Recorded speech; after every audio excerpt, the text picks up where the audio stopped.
Part 2, 30th of March 2024, 1:42 p.m. A certain little birdie clicked us off, turned us off somehow, and she ran over the keyboard. So here we are, back in the room, continuing on with where I was reading up to. What year was it? What year were we at?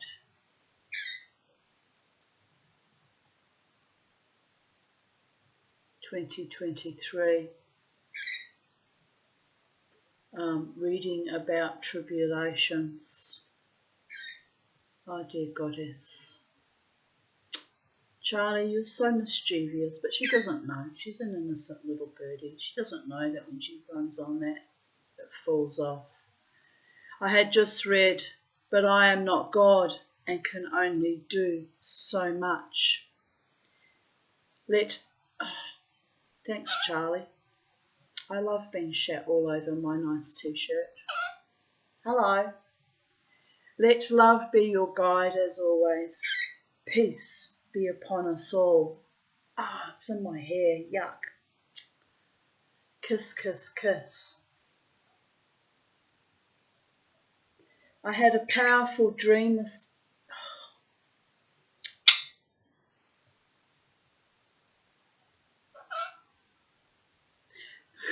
Trying to stay sane in the membrane, people, can you tell?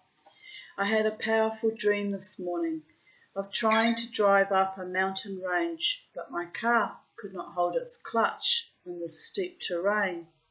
Sounds like driving in Wellington, New Zealand. Some very steep hills there. As I panicked and abandoned my car, walking through forests. It can't be Wellington, New Zealand, because a huge snake that was not smiling or friendly like the carpet python that visited my garden recently but wanted to eat Charlie lunged itself at me. It was angry and aggressive, its body coiling up like a cobra but hurling at me. I stepped back in horror. I said to myself, this snake is angry because it is hungry. It can't help itself. So I am a threat.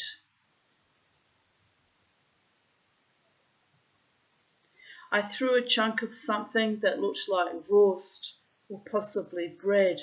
In real life, snakes don't eat bread, lol.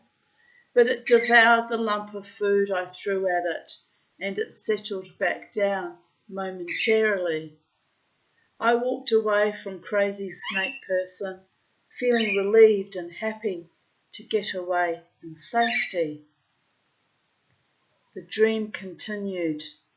I walked along dirt roads, some not wide enough for my car to traverse. I came across a village with various shops.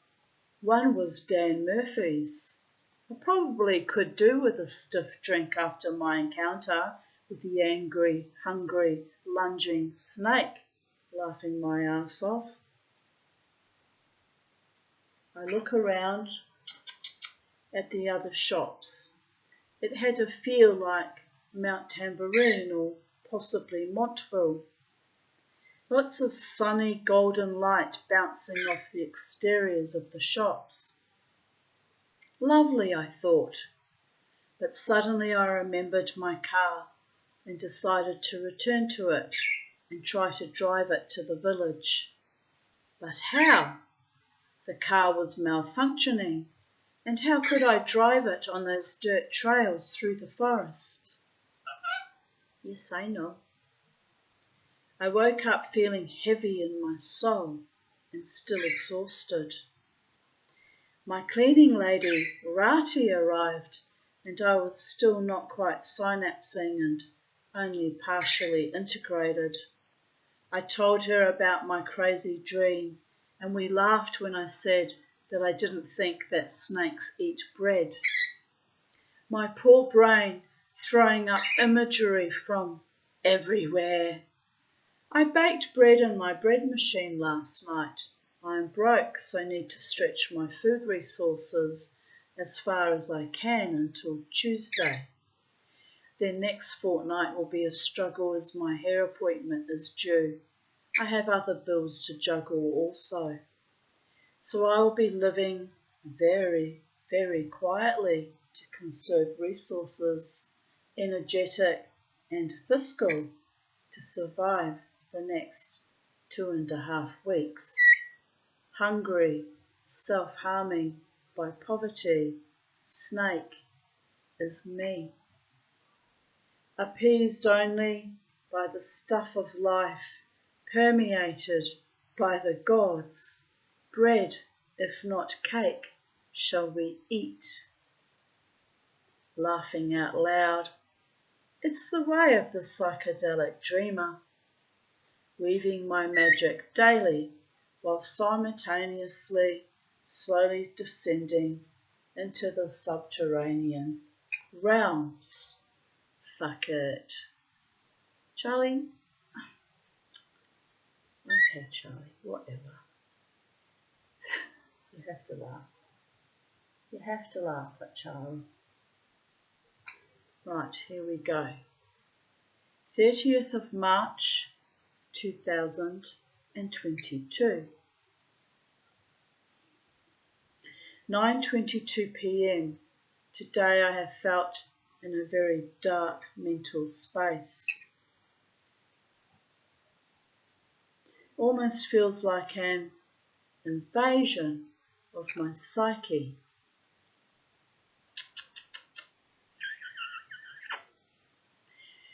But I woke up early 8 a.m. and by 10 a.m. sat myself down and made some jewellery. My beautiful friend Nigel rang me from New Zealand and we had a lovely long chat and my mood lifted somewhat. I kept making a few more pieces, drilling holes in the porcelain cat and dogs. It was a tad frustrating, but I pushed through it. But my dank, dark mood settled like an iron shackle on my soul. The weather was murky with intermittent showers, and that was also irritating. When the sun came out, I took Charlie outside for some tree time and summoned up some energy to clean out my fish pond filter. It was due on Monday, but it was too rainy the past 2 days. I did it yesterday at long last too. I dragged myself back into the house, walking gingerly as everything ached like I was carrying a great burden. How much longer must I live this malaise? I had another lovely chat with Lynn. I finished off my jewellery projects by 2 p.m, then sat on my couch and did my tapestry and watched YouTube paranormal shows. This evening I just finished watching the Mike Cavalli show. Well, that went ugly, didn't it? Linda Ray telling me that Auschwitz was beautiful and all that death and torture and misery was for the edification of their souls. You evil, dirty cunt. I feel much better, yes, before I found out they were neo-Nazis. The oppressed, depressed heaviness is slowly leaving me. Hopefully tomorrow I will feel better. I can't believe how much I achieved given how depressed I felt today. Maybe that's what the depression and the oppression was really about. Here I was engaging and joining in on this, what I thought was a lovely, show about the paranormal by lovely people who were psychic mediums, and then it went to hell in a handbasket, almost overnight. Mama T sometimes somatizes treachery and evil and ugliness, days or even weeks before it manifests, and my body knows sometimes before I even know what's going on, which is a bit astonishing actually. I've learnt to trust in it now, but sometimes things still take me by surprise and horrify me.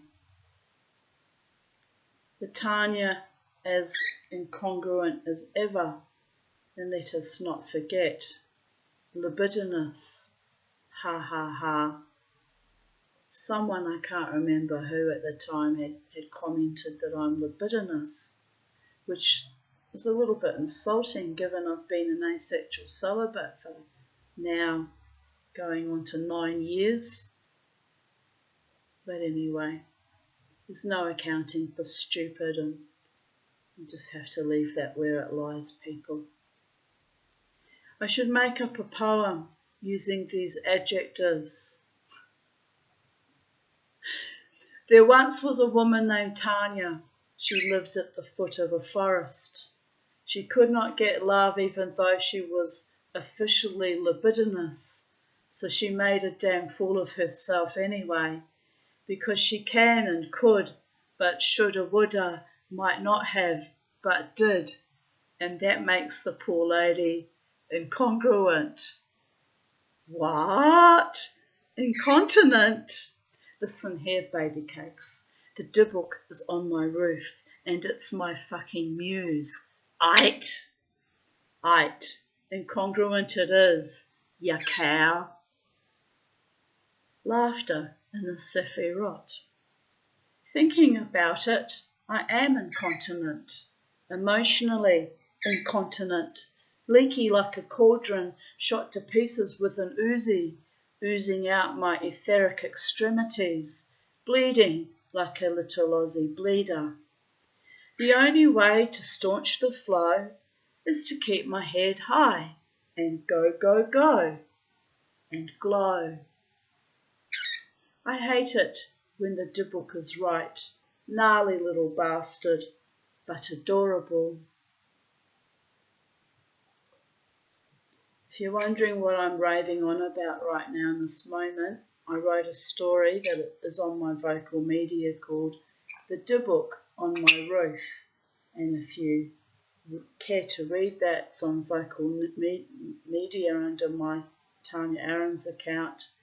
Currently has 24 people who have read it, which isn't really a huge readership, but I promise you it's life-altering, and once you read it, you'll never be the same again. Just like once you meet me, you'll never be the same again. But I'm joking, actually. But it is an interesting stream of consciousness, psychobabbling, that's up there on vocal media, along with all my other short stories and mostly really journal entries and trauma processing. So read it at your own risk.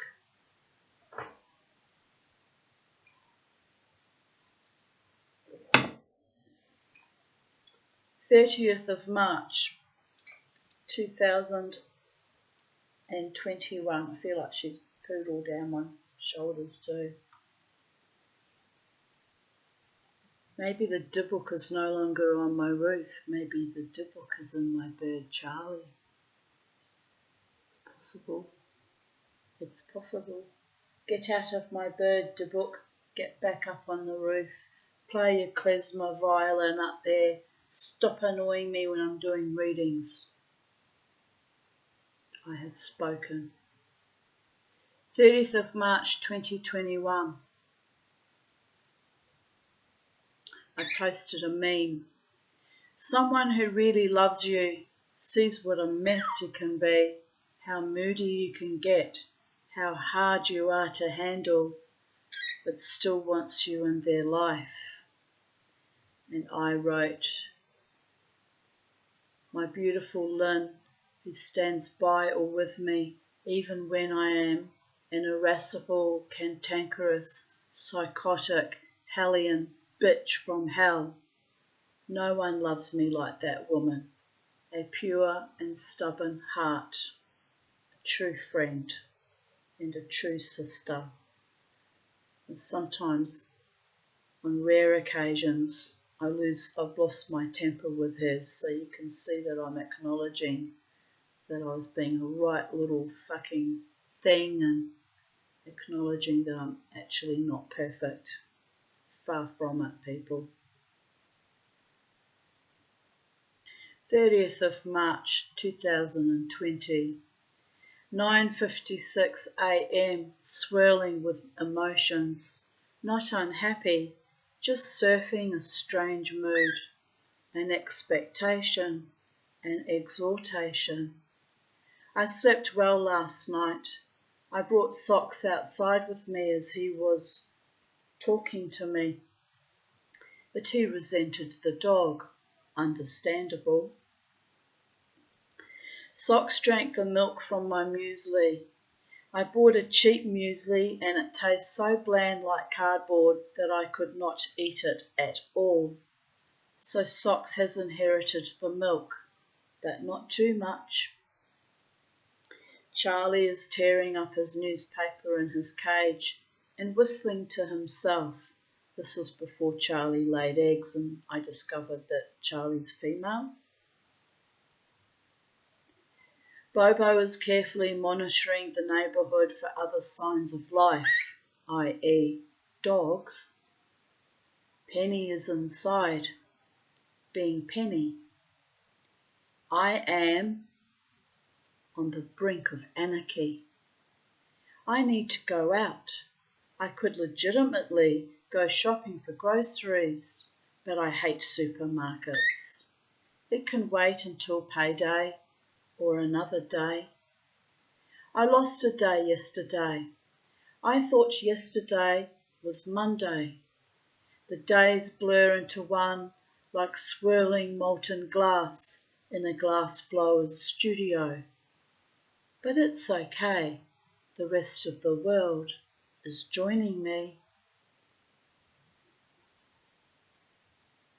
I will dance later. I need to shake out the impending blues, or I might sit on the grass and ground. Something is shifting.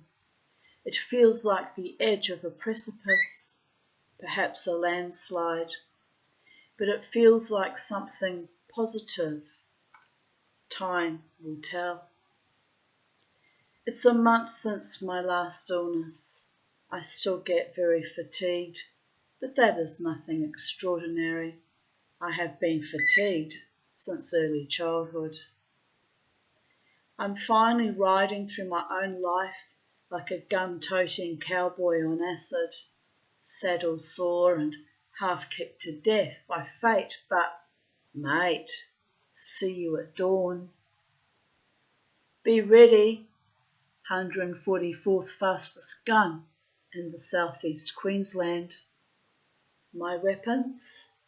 Joie de vivre and Facebook commentary. Not much, but something. Something.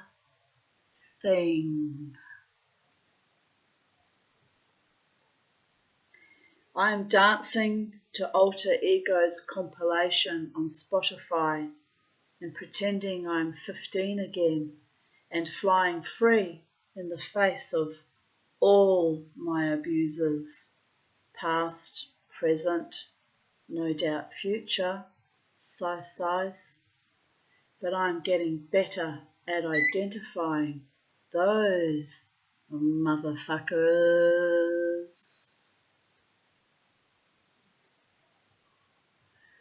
I am dreaming of the life I could have, should have had if I had been born to decent, kind people and had managed to accrue enough money and stability without being decimated and desecrated and dishonoured by the very people who were supposed to love and protect me. But I am laughing and screaming and dancing wildly and moshing my old lady neck because I am stiff-necked but soul naked and free even in a global oppression unleashed by monsters. and the world is spinning and hurdy-gurdying and too often discombobulating, and I am laughing. Freedom to or for those who lived long enough to wipe off the dust, the cum and the blood and got to dance. Dancing through our darkness and dancing through our light. The pain and the stain creating stainless steel hearts and stained glass souls. Colourful and pretty but transparent.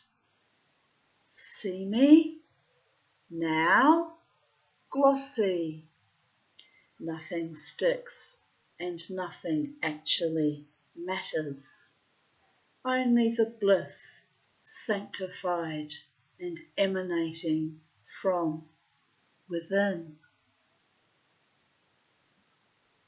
Wipe your mouth, you are drooling, you lascivious wolf. Walk with me, the gods have our backs. Shine bright like a diamond, honour the cracks where the light gets in. Don't like me or my Slavic German face. Did you know that my face is also English, Scottish and Irish? That it is the face of an ancient warrior goddess, whom even in your disgust and disdain, still as a woman, as a daughter of Lilith, must by her nature have your back. But it's okay, we are not there yet. Ha ha ha. It's true, you know, we're really not fucking there yet. When I have to have the backs of my mortal enemies, angels weep. And I've done it more than once in my day, protected my own mortal enemies, including my own mother and a former lover and other idiots along the way. Britannia. Beautiful, formidable, intransigent. This rock of ages, built from a smashed down brick shithouse, emancipated from slavery to a glory unmet by fools. Rising above the torment and the treachery like an ancient queen. Life, for what it's worth, is good. L'chaim, dance me to the end of the known world and then back to the brink of the new beginning, from Malchut to the Ein Sof Or. We've got this. There is always another beginning. We begin the begin, sanguine but satiated in a salacious, lackluster, treacherous life. Did I mention beautiful? Joey, I'm not angry anymore, but don't underestimate me. I can kill you with a look.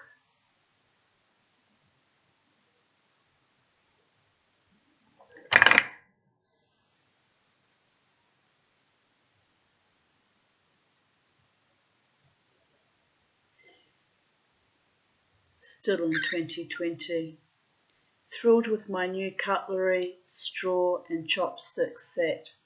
I might not be able to use it yet in restaurants or takeaway joints, but it will come handy to eat in my car or when I get takeaway. Very cute, save our planet, save our oceans, save our souls. 11:11 a.m. Make a wish. That was in the past, people. It's not 11:11 a.m. So you don't feel you have to make a wish right now. I was just at that point in time recording it out of academic interest.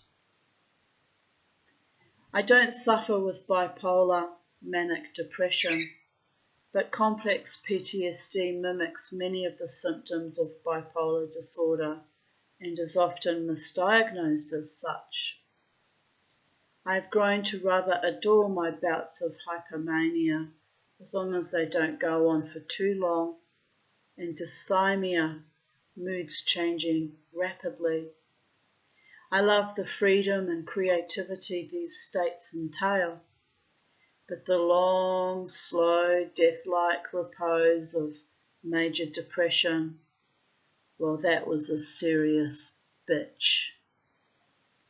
Zombies walk again and dance and jive to thrive and believe and achieve. A long, slow shuffle from the edge of the abyss to the tallest mountain peak. The view is great up here, but I still need my oxygen mask and perhaps a parachute, as when I take a flying leap, it's not the fall that hurts, it's the sudden stop at the bottom.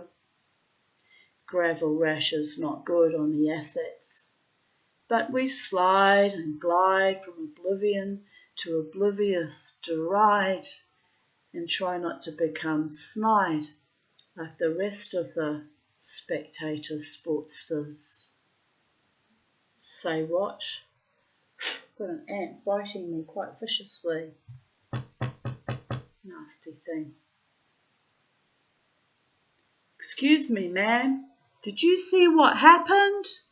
Well, it was a dark and stormy night, a cosmic shifting climactic weather event, and I got a little bored. Long pause. Mic drop. Winky face. This was in response to a quote from Sane. You become extra creative.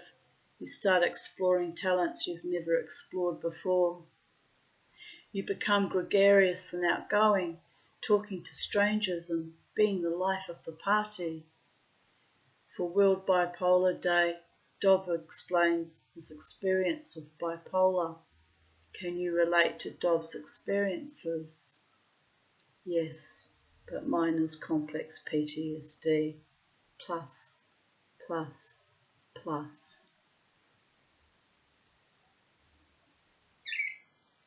30th of March 2019. A beautiful twilight. Really beautiful indeed. I love twilights. We have a very short twilight in Brisbane, Australia, Queensland, because we're closer to the equator. But in New Zealand, the twilights in summer last for 2 to 3 hours and are spectacular. I woke up at 1 p.m, 9 hours sleep. The first deep and unbroken sleep I have had in 3 weeks. Oh, baby girl. Oh, I remember those days. Wonderful. I'm sitting outside with Charlie under the market umbrella. Let's try and source another one day. Like the lovely one I had gifted to me by Sally broke and I couldn't repair it. Sipping tea while all around me it is raining. Also marvellous, albeit humid. The mozzies are thriving and driving me mad. I had a great night dancing with my precious wild friends. Alter egos were playing. I like those guys. I don't just like you, I adore you. All 3 of you. and I adore Ramjet too. Let us not forget. After the dancing, I bought a pie and 2 cherry ripes and a ginger beer. I sat in the rain and ate my pie and drank the ginger beer in convivial company with George and a homeless teenage boy. Your little claws are getting very sharp, Charlie. I felt that. I'm going to have to find a way to get you to... You're going to have to grind your claws off a little bit, honey girl. Don't know how I'm going to do that because they're very, very delicate. She shits on me again. Maybe I have to wrap some sandpaper around your perch or something. Because, like, it's not good how sharp they are. Very, very fucking sharp.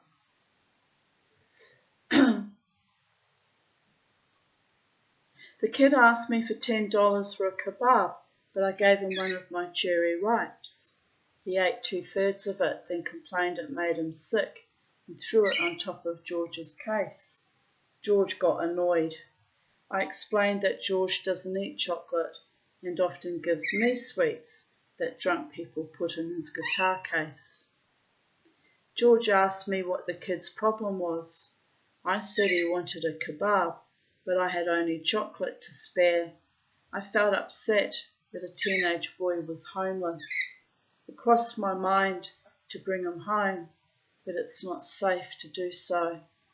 I told the boy that I should have run away at 15 or so after being threatened with rape, but I was too afraid. I told the kid to go to Centrelink and get a youth worker, but they will probably put him in the foster system. He said his friend had been raped by foster carers. I said, I hear you, kid. I hear ya. But there are good people out in the world too. Look for them. I realised that I'm an arsehole as I drove home. I should have used the last of my money to buy the boy a kebab or offered him a bed for the night. But I don't trust people. It's not safe to do so. It's my own trauma issues, isn't it? It's terrible. It's terrible. Absolutely terrible. On my way to the 7-Eleven to buy the pie, some beautiful young drunk woman told me I was beautiful and asked me why I don't have a boyfriend. I bristled. I told them I don't want a boyfriend, and if I did want one, I would have organised myself better to get one by now. George looked at me with compassion. He knows how much I loved that misfit Dave and all the bullshit games he played. He knows I have deliberately chosen to stay alone rather than get hurt in my heart like that over and over again. He also knows I do not get my self-esteem from having a man. I walk this life alone for a reason, to stay safe, sane, and relatively happy. The sex one might obtain in a partnership is rarely worth it. But young women have no idea yet how very capricious and dangerous love can be, how it can tear one's own soul apart and break you in ways that are unimaginable, and how very long it takes to heal from such abysmal brokenness. How love has to leach out through tiny pores in our psyche until eventually it becomes a naked, streaming consciousness of fiery, furious light. A light that explodes like a supernova and can never be dimmed or put back in its tiny, microscopic box.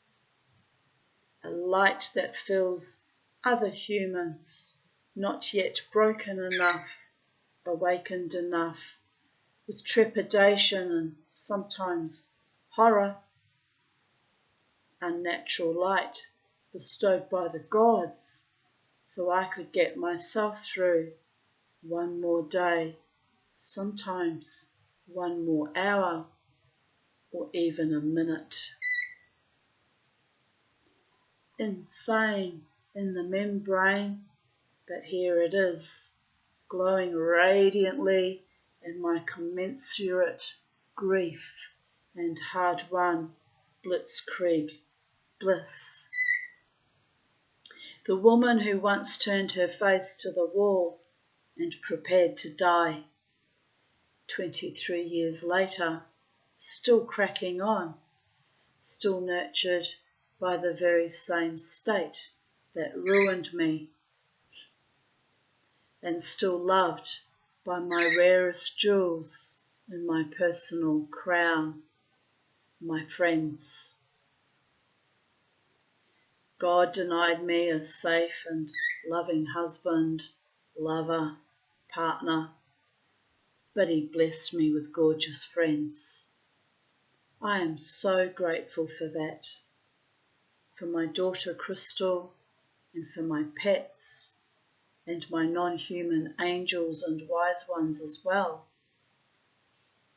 I wonder, what would my life have been like if I had run away at 15 instead of escaping into marriage at 19 with a man who was so emotionally and one time only physically abusive? If I had honoured my freedom as a teenager and gone out into the world, perhaps travelled, perhaps found the mythical good people, perhaps made something of myself instead of living on the crumbs and scraps of love tossed to me like a rejected chocolate bar. I will never know. It no longer matters. I am whom I am becoming, not dead, not always fully alive either, but slowly ascending from the depths of my own grief and decrepitude. Copyright Tanya Desiree Aarons, The Desired One. What an epic fucking cosmic joke. Winky face. 30th of March 2019. Shabbat Shalom and Happy Passover. 30th of March 2017. Lila Tov, good night from the state of extreme wildness. I hope we wake up to better weather tomorrow. Home safe. I moved the silkies to higher ground, managed to get a few more food supplies. Woolies closes at 4:30 p.m, so I was lucky to get what was most urgent. Just ordinary rain outside. Hard to believe we're going to get much worse, but we will just have to ride out the storm. I am the storm. I just took a shower as I was saturated from moving chooks and refilling their food and water. They got lovely fresh rainwater for a change. Now we are all inside except for the chooks, and I am satisfied they are safe. If not, I will bring them inside and put them in the dog crate, but I doubt that will become necessary. The goldfish are loving the rain. The lizard is quite bemused by it all too.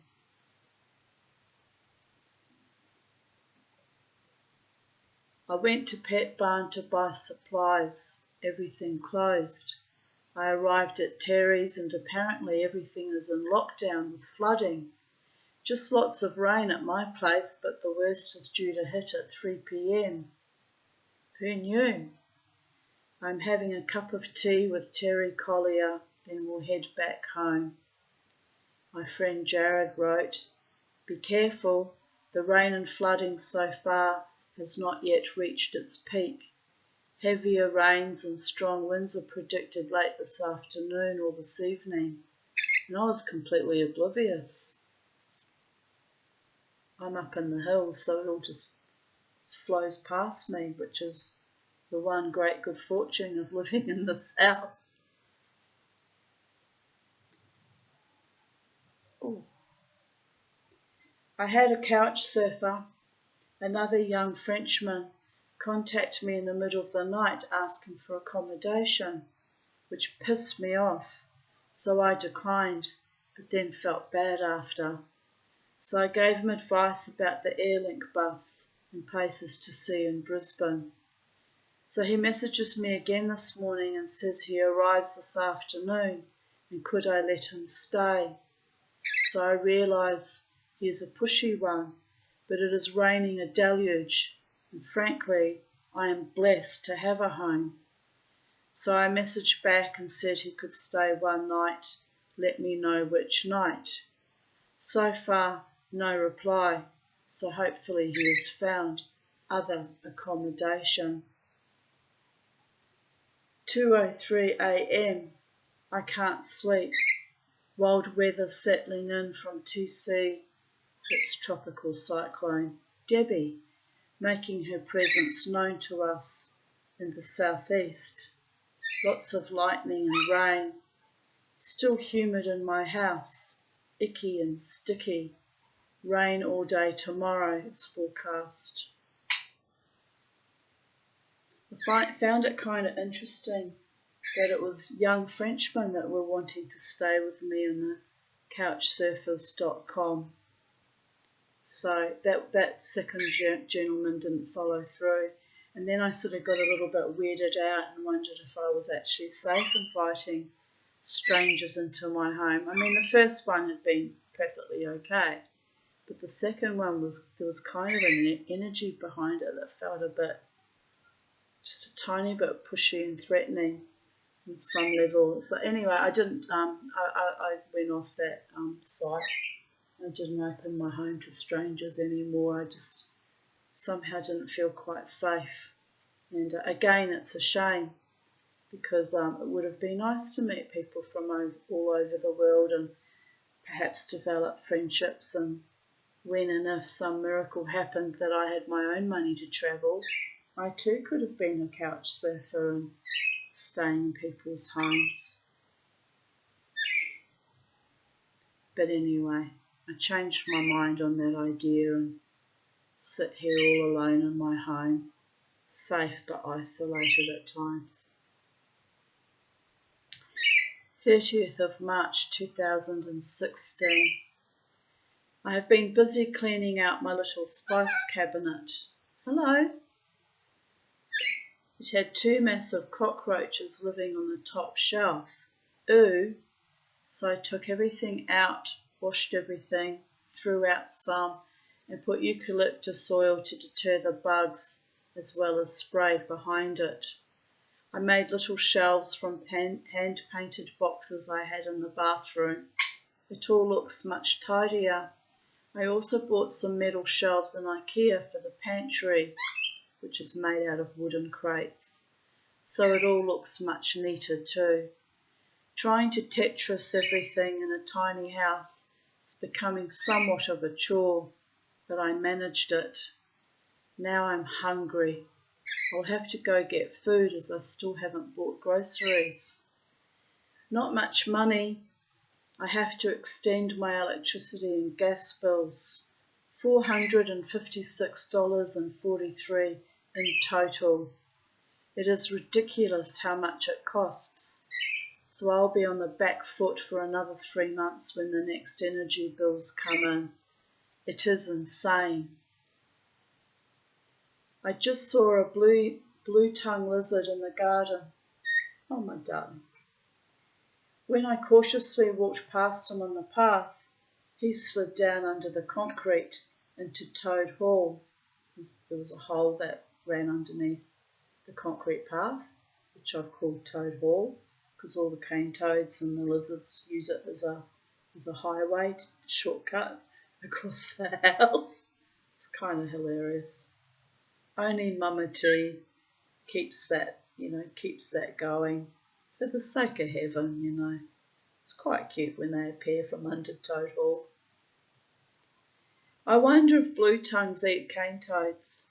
If so, here's the answer to my problems.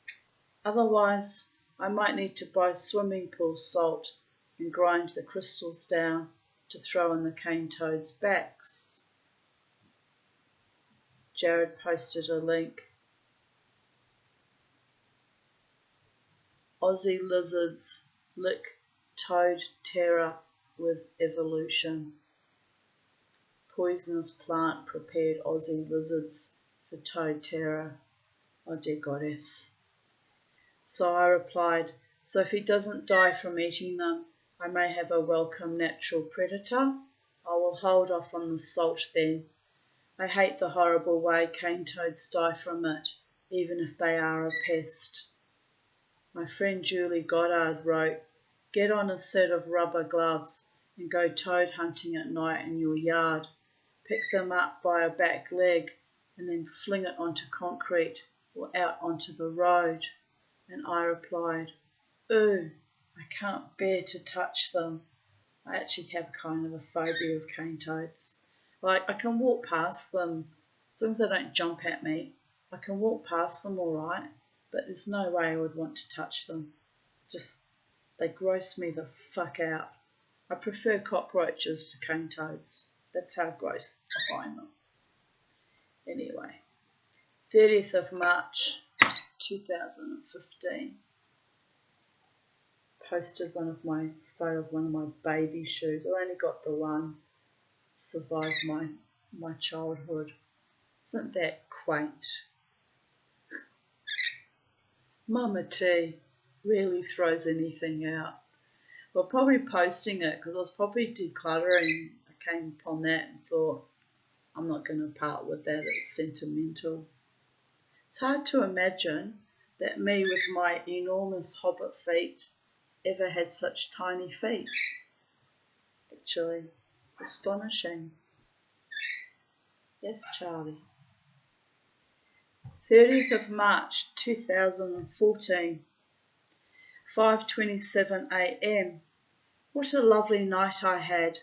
I finished off my night at Irish Murphy's and moshed wildly till 2 a.m.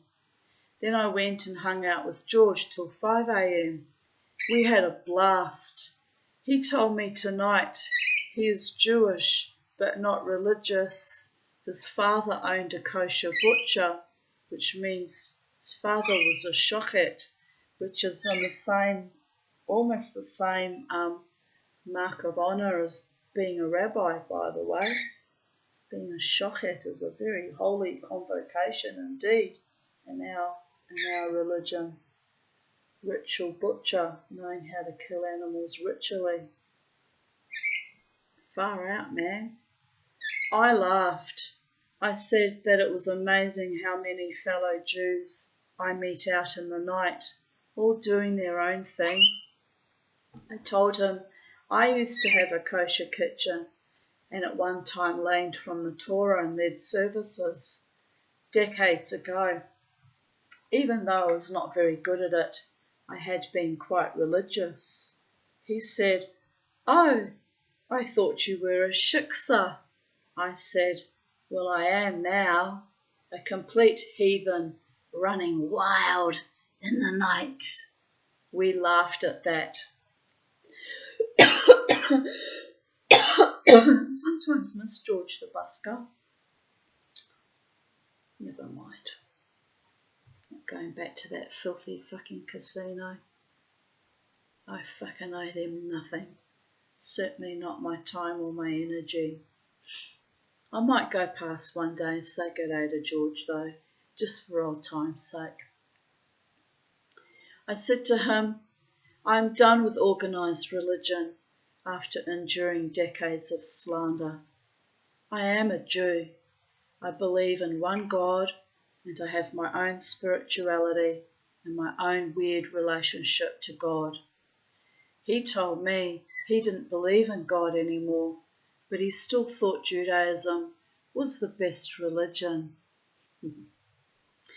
I think I have reminded him that there is Hashem, and at the end of the day, he's still a Jew. Funny old world. We had a lovely time hanging out. He reckons I should bring my tarot cards next week and give one-card readings. Laughing my ass off. Probably should have. I said I would bring my ukulele and give him stiff competition. Laughing out loud. Might do that next weekend, just to freak him out.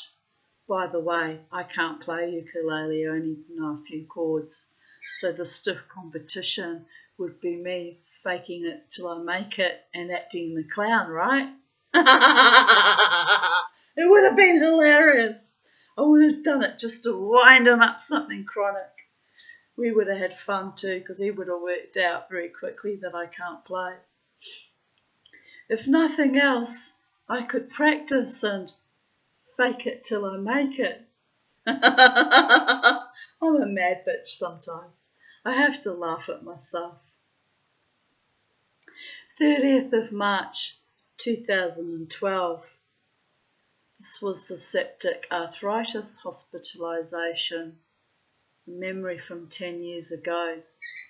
Well, it's a bit longer than that now, by the gods. 12 years ago. Is that 12 years ago? What is it? 2012. 12 years ago. Anyway. My back's starting to hurt. I'm getting a bit tired and I'm a bit hungry. I'm going to make something to eat after this. Anyway, I shared the memory of my writing.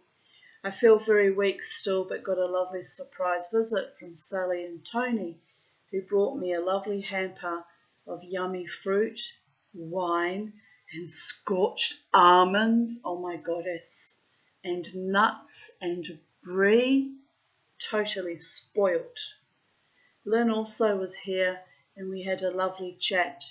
Crystal and Jared are coming over also. Crystal has baked a cake and made tom kha gai, or Thai chicken soup, and is bringing that over.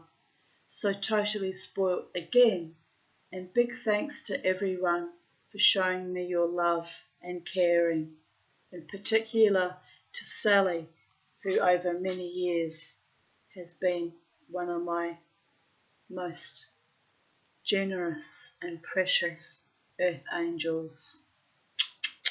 To you, my Sally. I am grateful to Gail for bringing me to and from the hospital and for bringing me clothes and personals, even though I had to sit up there in a very sexy nightie, Oiga and most of all for looking after Miss Bella Rosa at her home and for feeding the cats. Also to Jared, who made sure the fish ponds were full and fed. Thanks, team. I am blessed to have you in my life. Really needed a lot of help at that point in time, going to the hospital and mainly worrying about my pets. Anyway, thus concludes today's readings of Even Date, and some good writing in today's date. I enjoyed reading that again. Reconnecting to my inner muse, my literary genius, and also the quirky conversations I have with God and the spirits. I really enjoy that, and for me it's soul nourishing, although it's a bit weird to the uninitiated. But anyway, have a beautiful day today, people. It's a beautiful day outside in Brisbane, Australia today. There's a beautiful light and the sun is shining and all the leaves and the trees have this almost bioluminescent glow, rejoicing in the sunshine after the rain we had recently that went on for days. We've had 3 days of sunshine now, but everything's got this crisp, clear, clean, joyful glow, and it makes me feel happy inside my soul. And I too feel like I'm glowing and crisp and clean and joyful, apart from my t-shirt that's probably covered in rainbow lorikeet poop, but I'm happy in this moment, and I send big agape, aroha nui, love to you all, and have a beautiful day, night, morning, afternoon, wherever you are in the space-time continuum, and I'll be back tomorrow with my daily readings. Goddess and gods bless you and keep you. Bye for now.